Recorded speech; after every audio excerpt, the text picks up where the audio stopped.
Hi, friends. The centipede, who had begun dancing wildly around the deck during the song, had suddenly gone too close to the downward curving edge of the peach, and for 3 awful seconds he had stood teetering on the brink, swinging his legs frantically in circles in an effort to stop himself from falling over backward into space. But before anyone could reach him, down he went. He gave a shriek of terror as he fell, and the others, rushing to the side and peering over, saw his poor long body tumbling over and over through the air, getting smaller and smaller until it was out of sight. "Silkworm!" yelled James. "Quick, start spinning!" The silkworm sighed, for she was very tired from spinning all the silk for the seagulls, but she did as she was told. "I'm going down after him," cried James, grabbing the silk string as it started to come out of the silkworm and tying the end of it around his waist. "The rest of you hold on to the silkworm so I don't pull her over with me. And later on, if you feel 3 tugs on the string, start hauling me up again." He jumped and he went tumbling down after the centipede. Down, down, down towards the sea below. And you can imagine how quickly the silkworm had to spin to keep up with the speed of his fall. "We'll never see either of them again," cried the ladybug. Oh dear, just when we were all so happy too." Miss Spider and the glowworm and the ladybug all began to cry. So did the earthworm. "I don't care a bit about the centipede," the earthworm sobbed, "but I really did love that boy." Very softly the old green grasshopper started to play the funeral march on his violin, and by the time he had finished, everyone, including himself, was in a flood of tears. Suddenly there came 3 sharp tugs on the rope. "Pull!" shouted the old green grasshopper. "Everybody, get behind me and pull!" There was about a mile of string to be hauled in, and they all worked like mad, and in the end, over the side of the peach, there appeared a dripping wet James with a dripping wet centipede clinging to him tightly with all 42 of his legs. "He saved me," gasped the centipede. "He swam around in the middle of the Atlantic Ocean until he found me." "My dear boy," the old green grasshopper said, patting James on the back, "I do congratulate you." "My boots!" cried the centipede. "Just look at my precious boots! They're ruined by the water." "Be quiet," the earthworm said. "You're lucky to be alive." "Are we still going up and up?" asked James. "We certainly are," answered the old green grasshopper, "and it's beginning to get dark." "I know, it'll soon be night." "Why don't we all go down and keep warm until tomorrow morning?" Miss Spider suggested. "No," the old green grasshopper said. "I think that it would be unwise. It will be safer if we stay up here through the night and keep watch. Then, if anything happens, we shall be ready for it." James Henry Trotter and his companions crouched close together on the top of the peach as the night began closing in around them. Clouds like mountains towered above their heads on all sides, mysterious, menacing, overwhelming. Gradually it grew darker and darker, and a pale 3/4 moon came up above the top of the clouds and cast an eerie light over the whole scene.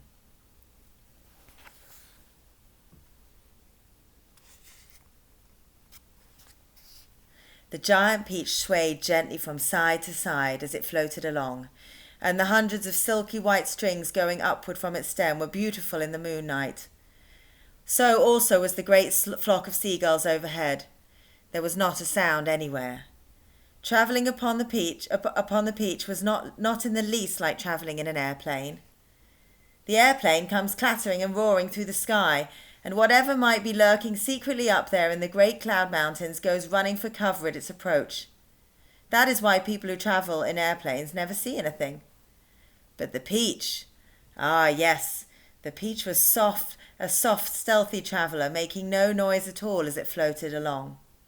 And several times during the long silent night ride, high up above the middle of the ocean in the moonlight, James and his friends saw things that no one had ever seen before. Once, as they drifted silently past a massive white cloud, they saw on top of it a group of strange, tall, wispy-looking things that were about twice the height of ordinary men. They were not easy to see at first because they were almost as white as the cloud itself. But as the peach sailed closer, it became obvious that these things were actually living creatures. Tall, wispy, wrath-like, shadowy, white creatures who looked as though they were made of a mixture of cotton wool and candy floss and thin white hairs. "Ooh," the ladybug said, "I don't like this at all." "Shh," whispered James back. "Don't let them hear you. They must be cloudmen." "Cloudmen," they murmured, huddling closer together for comfort.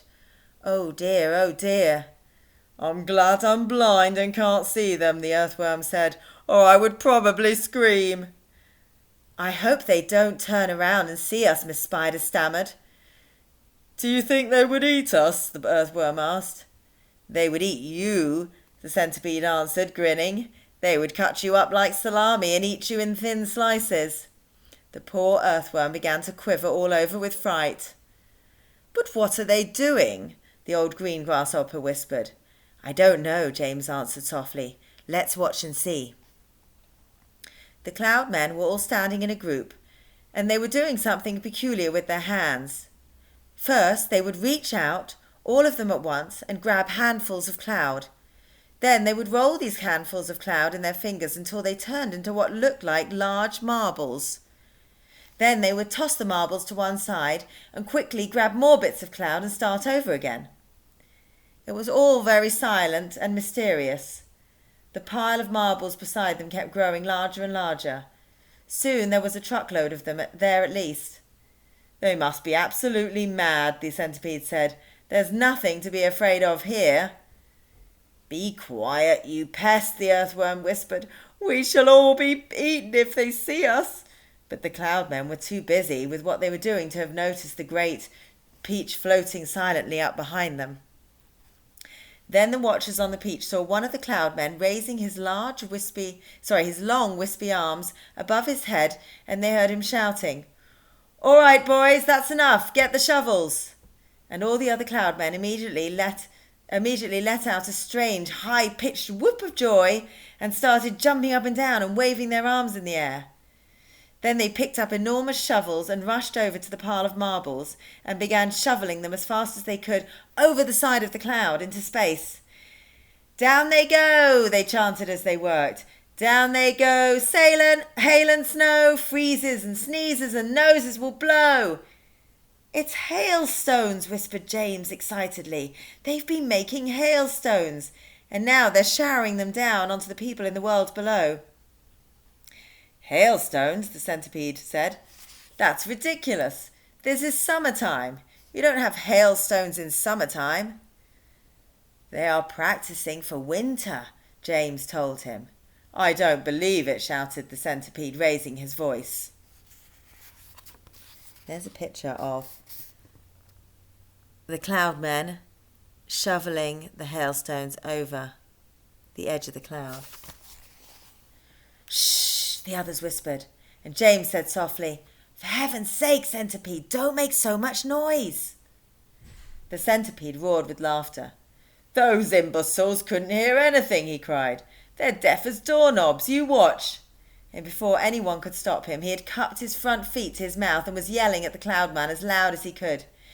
"Idiots!" he yelled. "Nincompoops! Half-wits! Blunderheads! What on earth do you think you're doing over there?" The effect was immediate. The cloudmen jumped around as if they'd been stung by wasps, and when they saw the great golden peach floating past them, not 50 yards away in the sky, they gave a yelp of surprise and dropped their shovels to the ground. And there they stood in the moonlight, streaming down all over them, absolutely motionless, like a group of tall, white, hairy statues, staring and staring at the gigantic fruit as it went sailing by. The passengers on the peach, all except the centipede, sat frozen with terror, looking back at the cloudmen and wondering what on earth was going to happen next. "Now you've done it, you lonesome pest," whispered the earthworm to the centipede. I'm not frightened of them, shouted the centipede, and to show everybody once again that he wasn't, he stood up to his full height and started dancing about and making insulting signs at the Cloudmen, with all 42 of his legs. This evidently infuriated the Cloudmen beyond belief. All at once they spun around, grabbed handfuls of hailstones and rushed to the edge of the cloud and started throwing them down at the Peach, shrieking with fury all the time. "Look out!" cried James. "Quick! Lie down! Lie flat on the deck!" It was lucky they did. A large hailstone can hurt you as much as a rock or a lump of lead if it's thrown hard enough. And my goodness, how those Cloudmen could throw! The hailstones came whizzing through the air like bullets from a machine gun, and James could hear them smashing against the sides of the Peach and burying themselves in the peach flesh with horrible squelching noises. Plop, plop, plop, plop. And then ping, ping, ping, as they bounced off poor Ladybug's shell because she couldn't lie flat as the others. And then crack as it hit when one of them hit the centipede right on the nose, and crack again as another one hit him somewhere else.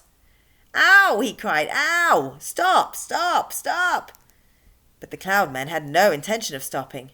James could see them rushing about on the cloud like a lot of huge hairy ghosts, picking up hailstones from the pile, dashing to the edge of the cloud, hurling the hailstones at the Peach, dashing back again to get more, and then when the pile of stones was all gone, they simply grabbed handfuls of cloud and made as many more as they wanted, and much bigger ones now, some of them as large as cannonballs.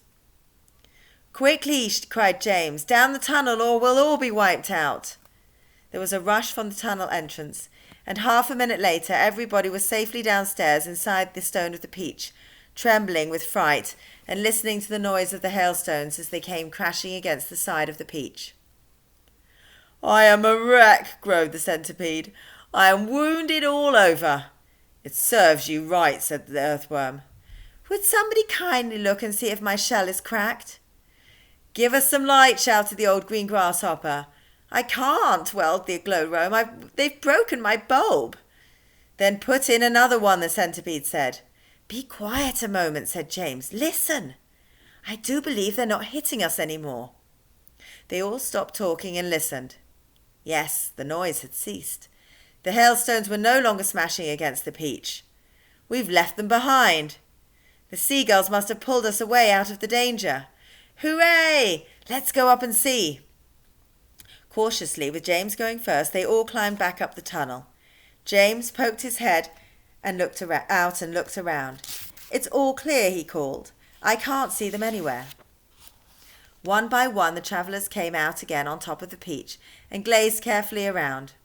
The moon was still shining as brightly as ever, and there was still plenty of huge shimmering cloud mountains on all sides. But there were no Cloudmen in sight now. "The Peach is leaking," shouted the old green grasshopper, peering over the edge. "It's full of holes and the juice is dripping everywhere." "That does it," cried the earthworm. "If the Peach is leaking, then we shall surely sink." "We're not in the water now," the centipede told him. "Oh, look," shouted the ladybug. Look over there." Everybody swung round to look. In the distance and directly ahead of them, they now saw a most extraordinary sight. It was a kind of arch, a colossal curvy-shaped thing that reached high up into the sky and came down at both ends. The ends were resting upon a huge, fat cloud that was as big as a desert. "Now, what in the world is that?" asked James. "It's a bridge. It's an enormous hoop cut in half. It's a giant horseshoe standing upside down." "Stop me if I'm wrong," murmured the centipede, going white in the face. "But might those not be Cloudmen climbing all over it?" There was a dreadful silence. The Peach floated closer and closer. "They are Cloudmen. There are hundreds of them. Thousands. Millions. I don't want to hear about it," shrieked the poor earthworm. "I'd rather be on the end of a fishhook than used as bait than come up against those terrible creatures again." "I'd rather be fried and alive and eaten by a Mexican," wailed the old green grasshopper. Please be quiet, whispered James. It's our only hope. They crouched very still on the top of the peach, staring at the cloudmen.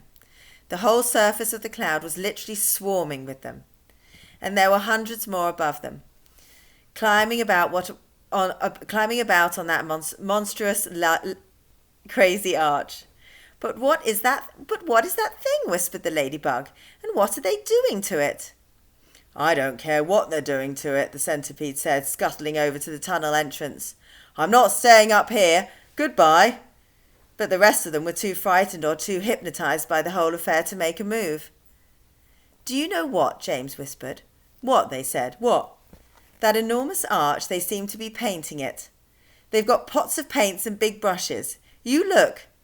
And he was quite right. The travellers were close enough now to see that this was exactly what the cloudmen were doing. They had huge brushes in their hands, and they were splashing the paint onto the great curvy arch in a frenzy of speed, so fast, in fact, that in a few minutes the whole of the arch became covered with the most glorious colours. Reds, blues, greens, yellows, and purples. It's a rainbow, everyone said at once. They're making a rainbow. Oh, isn't it beautiful? Just look at those colours. Centipede, they shouted. You must come up and see this. They were so enthralled by the beauty and brilliance of the rainbow that they forgot to lower their voices. The centipede poked his head cautiously out of the tunnel entrance. Well, well, well, he said. I've never wondered how those things were made. But why all the ropes? What are they doing with all those ropes? Good heavens, they're pushing it off the cloud, cried James. There it goes. They're lowering it down to the earth with ropes. And I'll tell you something else, the centipede said sharply. If I'm not greatly mistaken, we ourselves are going to bump right into it. Bless my soul, he's right, the old green grasshopper exclaimed. The rainbow was now dangling in the air below the cloud. The peach was also just below the level of the cloud, and it was heading directly towards the rainbow, travelling rather fast. We are lost, Miss Spider cried, wringing her feet again. The end has come. I can't stand it, wailed the earthworm. Tell me what's happening. We're going to miss it, shouted the ladybug. No, we're not. Yes, we are. Yes, yes, no. Oh, my heavens. Hold on, everybody, James called out, and suddenly... There it is, hitting the rainbow.